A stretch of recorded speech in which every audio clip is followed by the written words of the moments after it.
خانی مزن یه میرزا قره.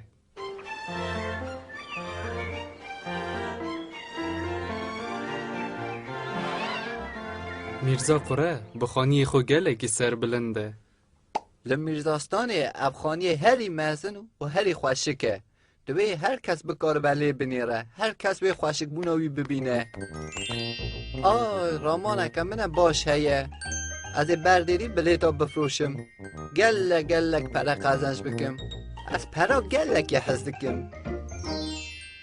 هل بدش میرزا قره را پره پیویست بون. لو ما وی میرزا بیروک کره کر. داکو او بیلیتان بفروشه. کسی که یکمین هات بیلیتان بکره برقونک خانم بود. از بیلیتا که دخواستم میرزا بیروک شکرم آخره یه هری بخوام. همو بنرخه کینه برقونک خانم.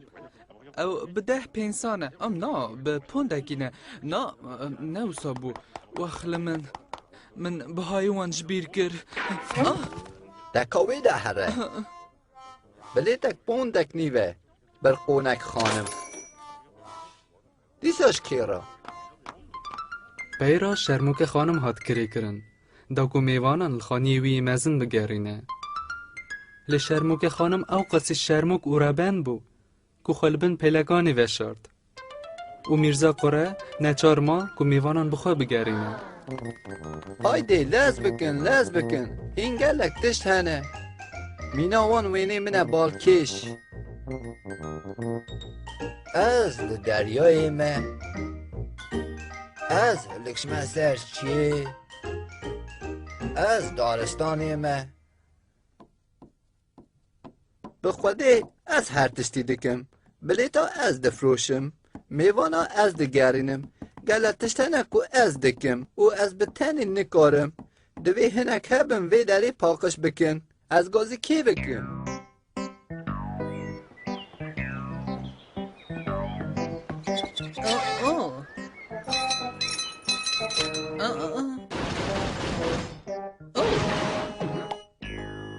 روش باش میرزا قره او توی میرزا بکر تنه نویشه تو بو کاری پاکشی هاتی راسته از باورم تی فرسنده که بدی من نوسا میرزا بکر پرسکره که اوه کل دما تو وری تشتشکن گلک تشتی منه باها هنه که دکارم بشکن از باورم که تا راست مفهم کر جمن باور بکه صندخم که هایا من و جمن هبه بوی آوایی میرزا بکر چو سر کار وی هماش خوره دوباره دکر اوه دوی از تشتکی نشکینم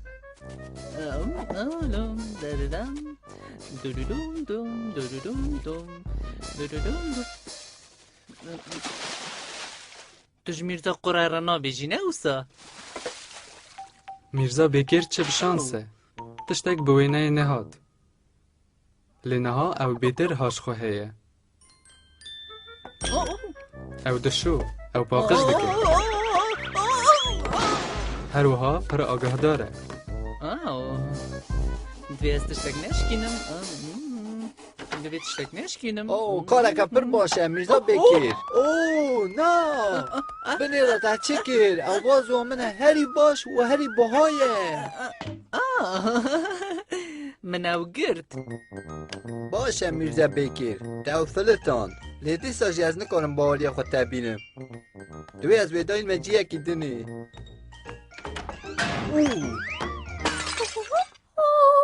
هر کس لکویه از دکارم تنش وراتش تکی بیج میرزا قره تو کم باشی